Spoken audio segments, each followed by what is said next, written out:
Chapter 23.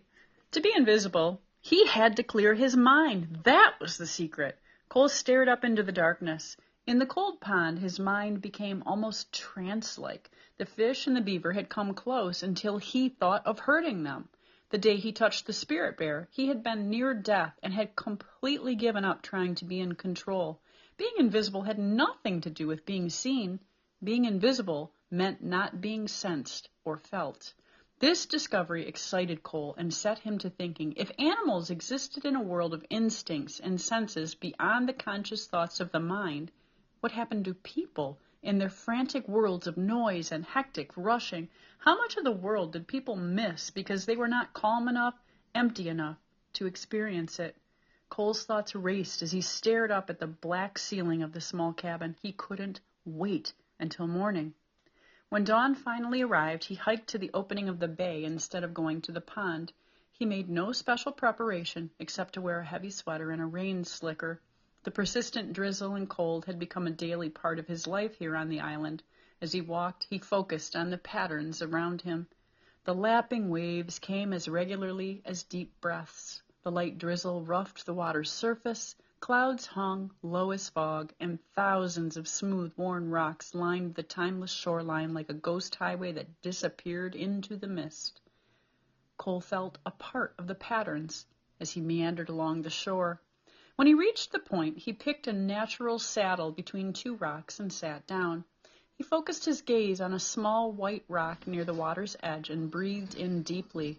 To see the spirit bear, he needed to clear his mind and become invisible. Not to the world, but to himself. He left his hood down to let his head and senses remain exposed to the air. The cool drizzle soaked his hair, and soon droplets of water dripped off his forehead onto his cheeks. When he closed his eyes, the droplets felt warm on his face. At first, they felt like his own tears of anger and fear. Then he breathed more deeply, feeling the rhythm of the world around him, an endless rhythm where time disappeared. As the past, present, and future became one, the droplets on Cole's cheeks dripped to the ground, melting into the landscape to which they belonged. When he opened his eyes once again, it was as if he were waking from a deep sleep.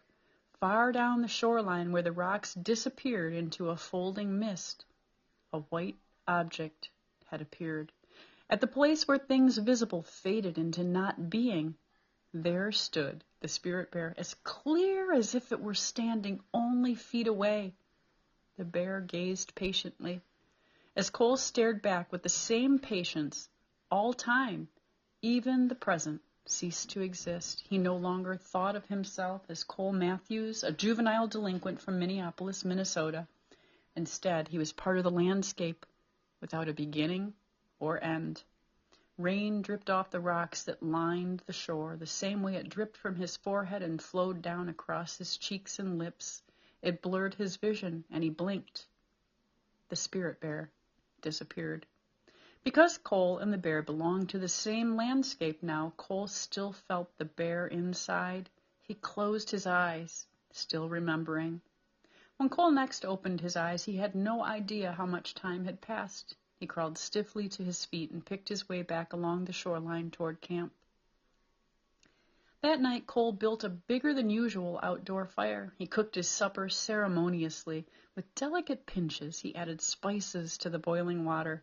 Then carefully, he broke in spaghetti noodles. He heated sauce, stirring with deliberate strokes. When he ate, he savored every bite as if it were the last he would ever eat. When Cole finished eating, he washed dishes and carefully folded the towel which he had used as a tablecloth. Edwin had said that every day and every meal was to be savored, but tonight was extra special in Cole's mind. Today, he had discovered how to be invisible, and now he was ready for the dance of anger. Carefully, he stoked the fire once more and sat down to wait for both the flames and his feelings to come alive. When the fire blazed high, Cole stood. Suddenly, a frightening scream escaped his throat. As the sound melted away down the shoreline and into the trees, he began to dance. Spinning and weaving, he crossed the clearing to a solitary tree near the cabin. The tree was a tall cedar with only sparse scrub branches down low. Cole crouched before the solid trunk and doubled his fists menacingly. The tree defied him. That was why he had attacked the spirit bear. Its proud existence challenged him. "Get out of my way," Cole ordered, swinging his fist as if to hit the tree. Again and again he warned the tree to move out of his way. When it remained, he lunged forward, swinging his fist within inches of the trunk. "Get out of my way," he shouted. "I'm warning you." When still the tree didn't move, Cole grabbed at the lower branches, all the while cursing and muttering angry threats. The branches broke. Cole continued his dance. He spun and lunged at imaginary enemies in the dark, yelling at the rocks and the sky and at the water. "Get away! Don't mess with me!" Already his dance had lasted longer than any of his dances in the past, but Cole was far from done. The whole world was challenging him, and the dance grew more violent. Cursing wildly, he turned back to the flames and gave the burning chunks of wood a hard kick. Flames and hot ashes exploded into the dark. He kicked again and again, and soon the camp was a bed of glowing embers. Cole stalked among the smoldering ashes, grunting with effort and rage. He pretended to throw his spear, then fell to the ground and clutched his hip and arm. He grimaced as he relived the bear attack and the hatred he had once felt for the spirit bear. Twisting on the ground, he relived the pain, the cold, and the loneliness. He continued his dance on the ground as he writhed slowly on his back near the coals. His heart pounded a steady beat like a distant drum. He felt the storm that had killed the sparrows.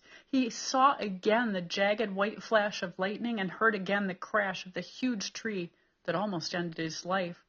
Still, Cole continued. Standing, he walked to the shoreline and picked up a big rock. The rock became his ancestor rock as he walked in circles. Then, with an exaggerated motion, he heaved the rock into the water. When waves from the splash reached shore, he called into the darkness. "I'm sorry," he screamed louder. "Please forgive me. I didn't mean to hurt Peter." The only answer Cole heard was the breeze pushing through the treetops. Tears came to Cole's eyes and flowed down his cheeks. For several minutes he let the tears flow, but he knew the dance must continue. Moving back to the fire, he spun among the dying embers on the ground with a graceful motion, gently kicking the larger coals back together. One by one, he returned the scattered chunks to the fire pit, each piece becoming a part of his dance and a part of his healing. The mound of embers and charred wood glowed brighter until a single solitary flame licked up, followed soon by another. Cole hugged his arms tightly to his chest and kept dancing. By the time the fire burned brightly again, sweat beaded his forehead and rolled down his cheeks with his tears. He was powerless to stop crying. His tears continued, as if from some huge, bottomless lake. Now Cole had danced half the night, but still a defiant flicker of anger remained inside him. He wanted to throw up that anger like bad food and be rid of it forever. He turned to face the tree he had threatened earlier. Again he lunged toward the tree, only this time he let his fists strike the trunk. With each lunge he struck the tree harder, ignoring the pain. Fists swollen and bleeding, Cole stopped suddenly. He caught his breath, feeling an overwhelming shame. In the middle of the night, he sank to his knees at the base of the tall cedar, his body shaking with sobs. "I'm sorry. I'm so sorry," he whispered. At that moment, words he had never been able to speak before welled up inside him.